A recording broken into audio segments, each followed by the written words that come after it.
Peace and blessings, family. Like, share, subscribe, and the best way to start this video is with a very familiar Umar meltdown. Find that coward's address, work or home. Find it. I'm pulling up on him. Mukasa, Africa. He's been hiding out lately, but he started the whole shit. He a little bitch ass nigga from Philly. We used to work at the same charter school, Keppera Charter School. Okay? Find that bitch ass nigga because he started this. He started the whole thing 5 years ago. I think he's in the DC area. Mukasa, Africa. I haven't forgotten about you. Okay? I'ma see your bitch ass. Okay? There it is, folks. That's the guy who's supposed to save black boys right there. All right. I remember Lenon did a series on Umar talking about the three different Umars, the Afro Umar, there's the SETI Umar where he's wearing a little beanie and, trying to thug it out. And then there's the pseudo Umar. Well, this is Durag Umar.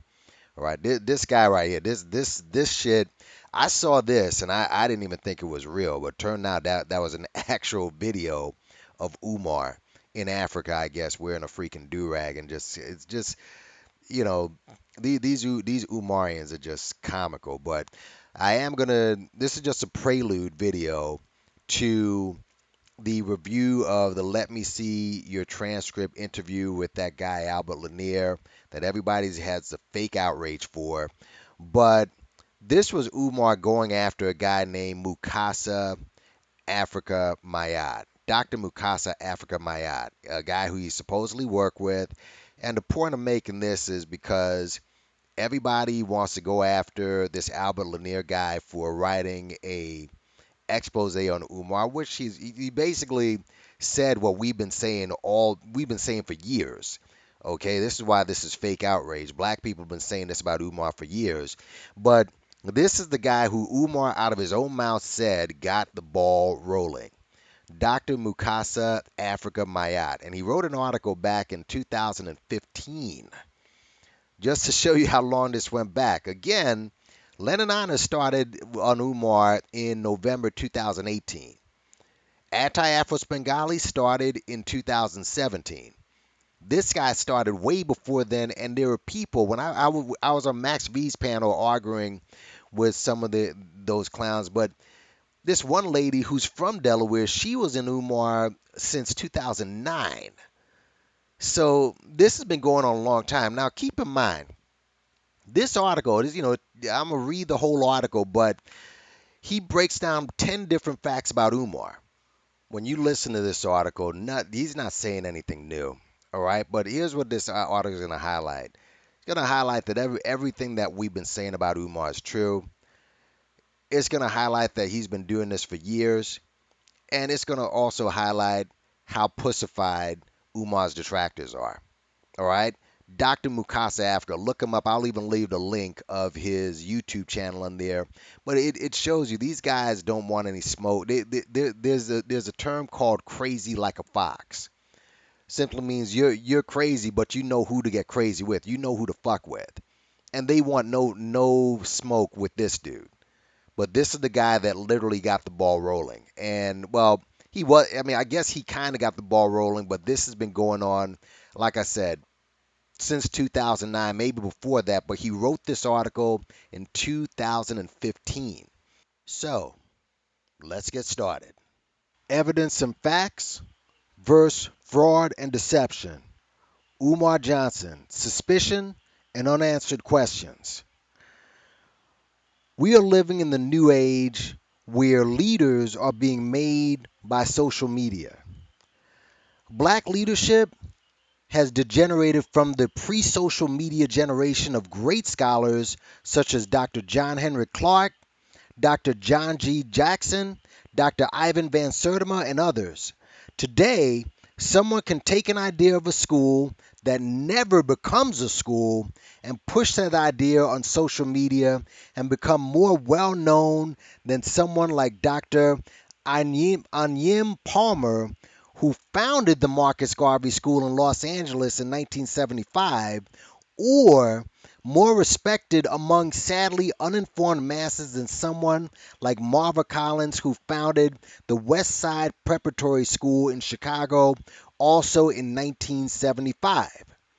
A non educator can become more respected as an educational leader than founders of the East in New York who founded their school in 1970 with a few $1,000 and provided a national model of African centered excellence that helped guide a movement. And unfortunately, we live in these strange days of social media where the Council of Independent Black Institutions are becoming a fading memory due in part to a lack of financial support. Many in the CIBI schools began in living rooms, basements, and front porches of great educators with little money and a lot of heart. The schools grew across the country before declining due to lack of support. A few still exist today, but are underfunded. Dr. Uhuru Hotep of um, De- Decasene University wrote a great analysis in his dissertation entitled Dedication to Excellence, an Afrocentric Oral History of the Council of Independent Black Institutions, 1970 to 2000. Another excellent work is that of Dr. Kenfis K. Shikti entitled From Black Power to the New Millennium. Although he focuses on Detroit's African Center School movement, Dr. Clark addresses the national movement. Dr. Hotep and Dr. Clark and Dr. Cheek are great scholars you never heard of in the non-cerebral social media world. They document a great history of real and some existing schools, many of which are closing due to funding, and they have been around for decades with some of the greatest educators and institution builders we have produced as a people.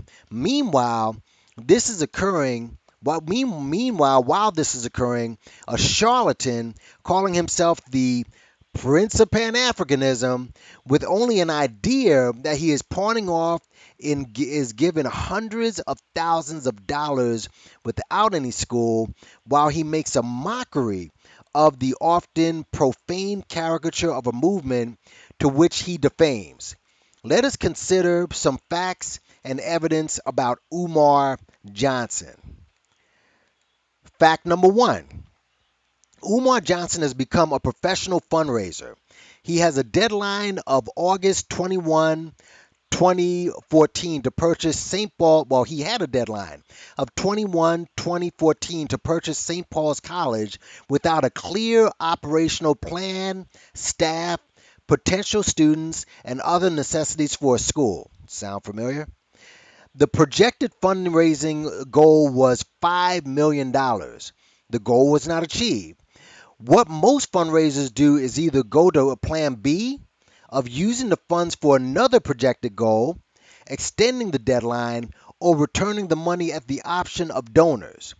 Umar chose to switch projects and expand the deadline. At least, this is what he told supporters. He has mentioned purchasing other properties, but not with the urgency of the original project. Essentially, fundraising has become his means of income. Umar Johnson is not an employed professional or business owner. His means of income is fundraising. This is fraudulent behavior. Fundraising is not for personal income, it is for the fundraising goal. If a percentage of the funds goes towards other expenses or not, there should be full transparency. Umar Johnson does not provide his supporters with full transparency. You heard that term before? Let's continue. The entire project is questionable because Umar is an individual without any significant educational or organizational leadership. Perhaps if the project was sincere, he would start with a much smaller and manageable school to gain experience. However, if money is the goal, then he will begin where he is now, which is fundraising and only fundraising. Various members of the black community have made requests and demands that Umar provide records from PayPal of his community donations and withdrawals allegedly for his school. He has also been requested to provide records accounting for the monies through his GoFundMe allegedly for the school. The community has asked that Umar cease to collect money in the name of the building or opening a school until he provides adequate and reliable financial information, which has to date has not occurred. Let's continue. There's 10 facts here, by the way. Fact number 2. A lack of financial transparency leads to suspicion of fraud. This is basic business knowledge, which Umar supporters either don't know or don't care to know. Umar Johnson has been questioned and has not provided public financial accounts of any of expenditures of monies collected and monies spent. He has become angry when questioned about collections, plans, and expenditures, such as what had taken place on a radio show with a female caller. And they have a link. Dr. Umar Johnson panics when asked to show his accounting. Who was silenced by him, and the radio host who quickly went to break while Umar called the sister a reactionary for the questions about a clear plan, transparency, and accountability of funds. There's those words again. Further, there is no financial plan of sustainability to run the school which he allegedly intends to open. A $5 million school would have significant budgetary expenditures in salaries and facilities, not to mention the startup costs alone. How long have we been saying this? Depending on the student population, a $5 million school may very well need more than $5 million annually to run. Tuition costs will be driven in part by the population of the student body. With 35 buildings at St. Paul's College having over 700 students at one point, tuition may be expected to be approximately $5 to $10,000 or more to cover expenditures and salaries if Umar actually opened a school. The problem with Umar is that there is no financial plan or blueprint developed for his fundraising supporters or the public. A lack of financial transparency, there's that word again, could mean a few different conclusions, as anyone with basic business awareness would know. Number one, there was never serious intent to purchase and run a school in the first place, only to raise money and reputation build. Number two, the money is being used for personal living expenses. Number three, the phase of professional fundraising was not carefully thought out, and maybe he thinks it's okay to figure it out along the way, which is unsound fiscally. I believe it's a combination of these, and it all adds up to a fraud or to fraud. Educational leaders who are successful do not operate by chance or without a clear plan. That was just number two.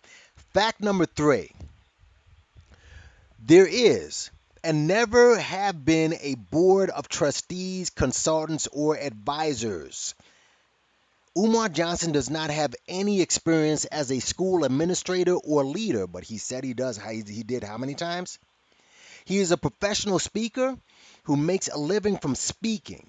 He has never balanced a school budget, does not understand leadership dynamics, and with his obvious lack of experience, he would need consultants and advisors if he were serious about the project.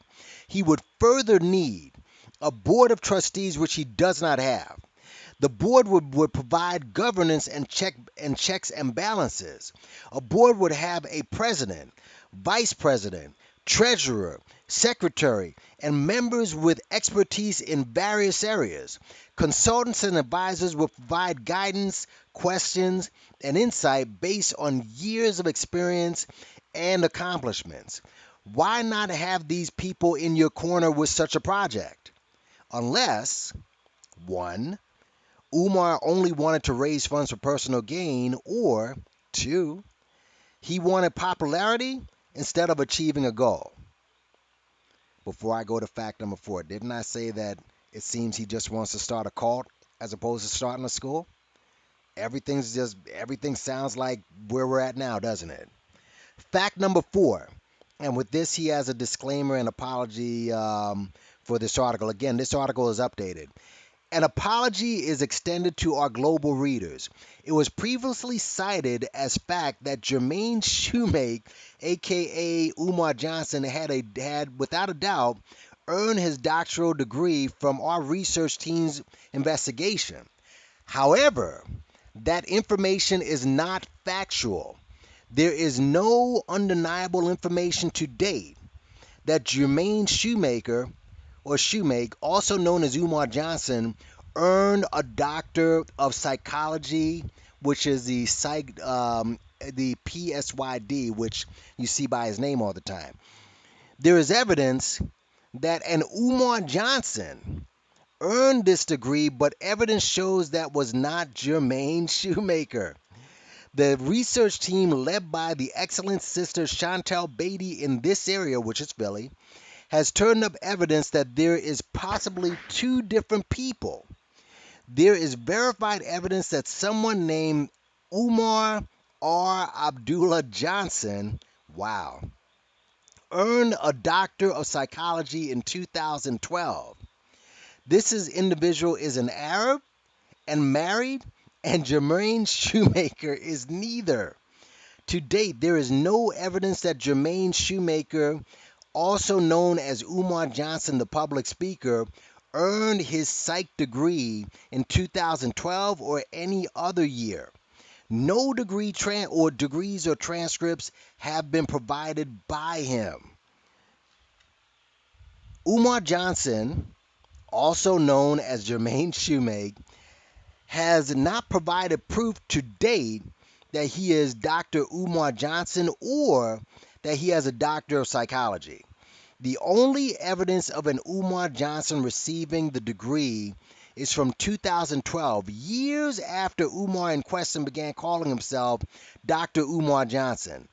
As an important investigatory note, Jermaine Shoemaker had been calling himself Dr. Umar Johnson since at least 2006, which is evidence in public records from the Pennsylvania Department of Education. Also, it should be noted that PCOM removed the citation of the dissertation after this essay went public. The Pennsylvania Department of Education. Um, the 2012 dissertation, which Umar claims to belong to him, is not found online anywhere of this date, because you can find a dissertation online. Yet still, the dissertation may be associated with another Umar. Either way, he lied to his followers up to 2012, or he never earned the degree at all. Both are fraudulent acts. If Umar Johnson is the Dr. Umar Rashad Abdullah Johnson who earned the degree in 2012, why did he say he had it 6 years before it was awarded? He can easily provide evidence by posting his transcripts, diploma, dissertation, and proof of ID to these documents. To date, he has not provided any of this information. This stands as proof of fraud by Umar. Wow. Wow. That explains why he never shows his degrees. Anyone who's an educator, they push those degrees down your throat. Umar's never done that. Let's go to fact 5. Umar is not as original as he claims. He states that he is the only black psychologist to conduct psychological research on black children and racism. He claims that no leaders are doing what he does.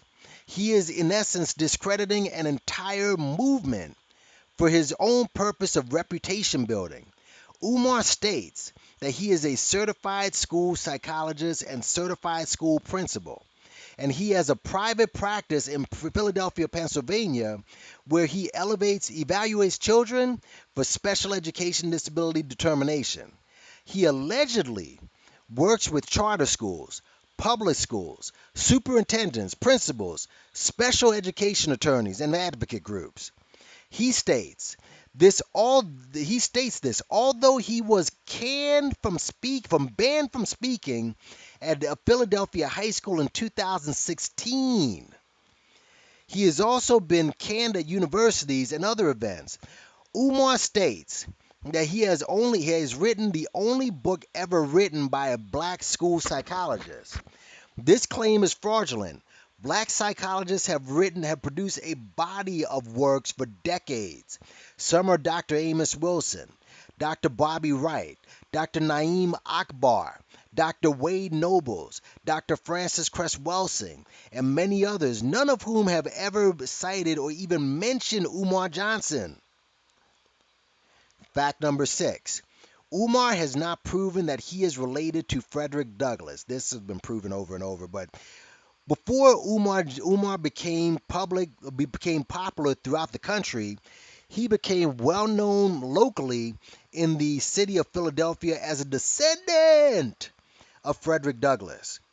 This is how he began to attract audiences who I heard personally excited to go hear a descendant of Frederick Douglass. That will be great, except while building his reputation as a Douglass descendant, no proof was provided. He has provided some fictitious relationship verbally while speaking. However, like so many other things with this quote unquote leader, you must believe him and take his words without evidence and facts. However, facts are not established by words but with evidence. Ken Morris and his mother Nettie Washington Douglass are true and established descendants of Frederick Douglass and Booker T. Washington. Birth records, wedding certificates, family pictures, and a family tree in the Library of Congress exists that establishes their relationship to Frederick Douglass and Booker T. Washington. The same types of records validate Tarence Bailey, shout out to Tarence Bailey, as a cousin of Ken Morris. Tarence is a descendant of Perry Bailey, the elder brother of Frederick Douglass. No such records relate Umar to Ken and his mother Nettie, Terence, or anyone else related to Frederick Douglass or Booker T. Washington. Ken and Nettie have co-founded the Frederick Douglass Family Initiatives, FDFI, of which is supported by Terence. Their family and supporters are advocates against modern slavery and human trafficking around the world. They are continuing the work of their great ancestor. Neither Ken Morris, Nettie Washington, Douglass, Tarence Bailey, nor any other proven descendant has spoken of any relationship to Umar Johnson, and he is not a member of FDFI. What has occurred is that Ken Morris issued the official public statement to Umar Johnson, and Terence Bailey issued the declaration from elders of the Bailey family disowning Umar Johnson, an unverified disgrace to the family name. Now, I'm gonna place a link to this article. By the way, I'm just a step away. I'm gonna place a link to this article, and what I just read are links. The official public statement and the declaration, they're both links, so you can press on these links and read them for yourself. The Douglass Family Initiative is an organization making a real difference in the world by real descendants of Frederick Douglass and his family. They should have your support instead of an idea for a school that doesn't exist, pawned off by a charlatan. By the way, there was another fake descendant known as Fake Fred IV who has been more successful and prosperous at perpetrating as a Douglass descendant than Umar. For details, read Its Role of a Lifetime. That's another link. Okay, wow. We're at fact number 7. Fact 7. There is suspicious activity around PayPal and GoFundMe, which indicates fraudulent activity. PayPal froze Umar's accounts permanently, and GoFundMe closed his account down temporarily. There are only a few questions that PayPal will freeze accounts and GoFundMe will close temporarily, and they all revolve around fraud protection. They protect the integrity of their service. They have accounts in much greater amounts than Umar. There is no conspiracy against him. If donors have complained about making contributions to a fraud, PayPal and GoFundMe will freeze your account. Considering that so much of Umar's reputation is highly questionable, PayPal could have had any number of different fraudulent reasons to freeze his account. On the other hand, Umar has a GoFundMe account which is different from PayPal. With GoFundMe, you are giving money to the person for whatever reason they wish. With PayPal, there are more restrictions to protect against fraud.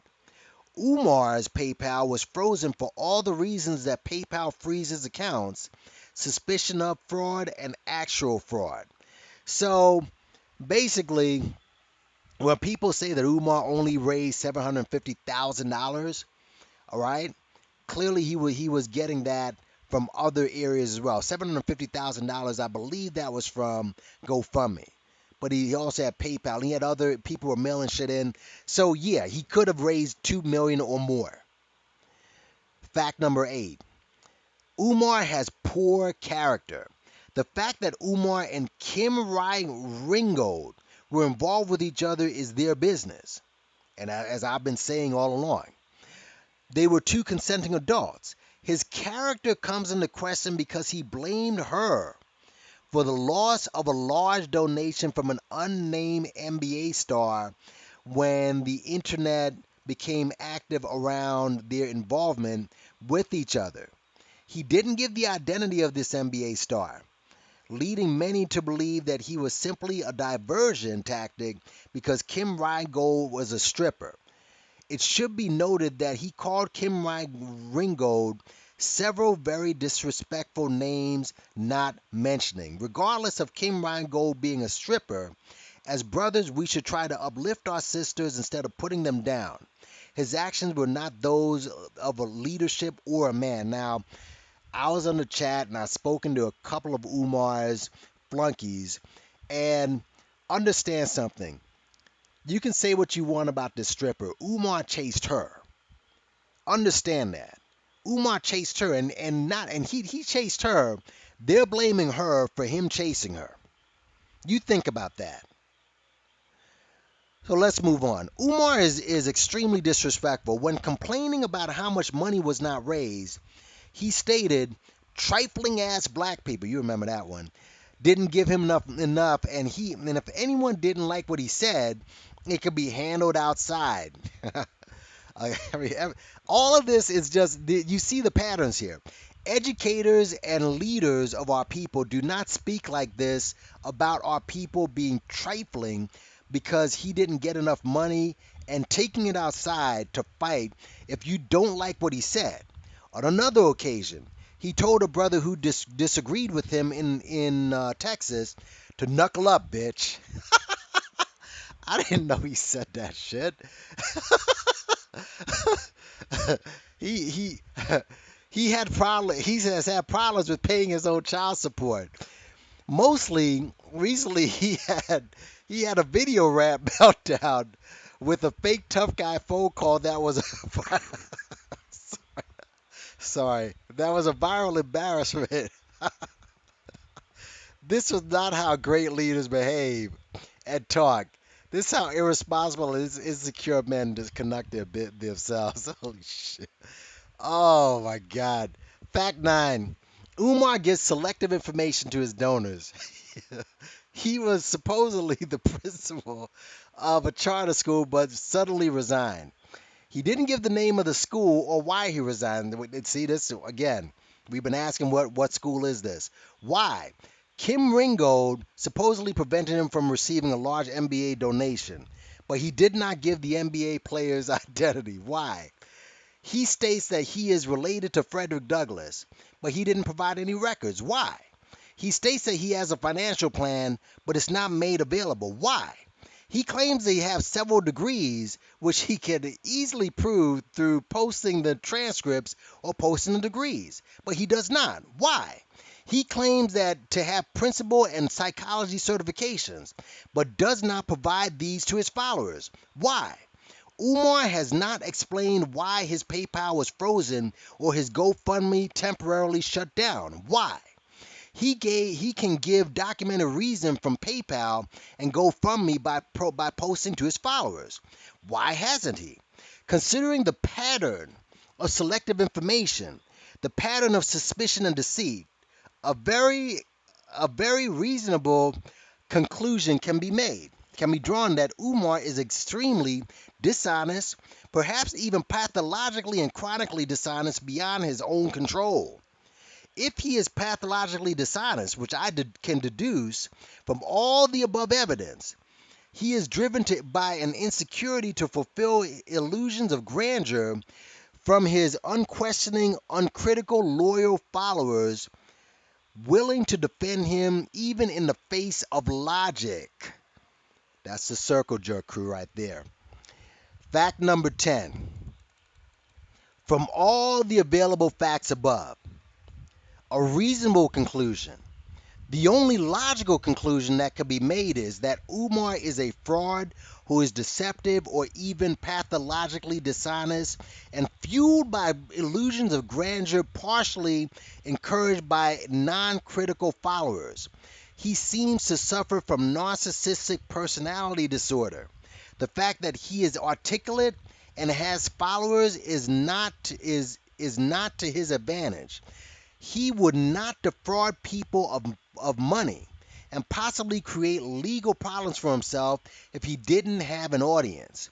He is a professional fundraiser who has been able to raise money based on the desire of blacks to support an African centered school. The cultural school movement is important for the black community. We need schools that teach identity to or children, the purpose of education, and the history of our people.